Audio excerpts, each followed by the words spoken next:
கவுண்டம்பாளையம் பகுதியில் உள்ள மஸ்ஜிதே நூர் பள்ளிவாசல் வளாகத்தில் இந்திய நாட்டின் 76வது குடியரசு தின விழாவை முன்னிட்டு தேசிய கொடியேற்றப்பட்டு பொதுமக்களுக்கு இனிப்புகள் வழங்கப்பட்டது.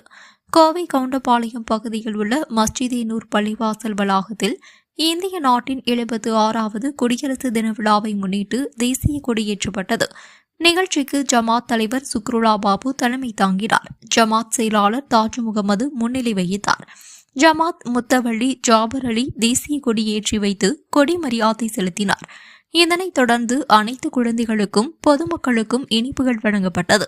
இந்த நிகழ்ச்சியில் ஜமாத் துணைத் தலைவர் லால் பாஷா, துணை செயலாளர் மக்பூல் பாஷா, செயற்குழு உறுப்பினர் முபீர் அகமது, பள்ளிவாசல் இமாம் அஹ்மதுல்லாஹ், பள்ளிவாசல் அதீன் மற்றும் ஜமாத் உறுப்பினர்கள், மதரசா பள்ளி மாணவர்கள் கலந்து கொண்டனர் என்பது குறிப்பிடத்தக்கது.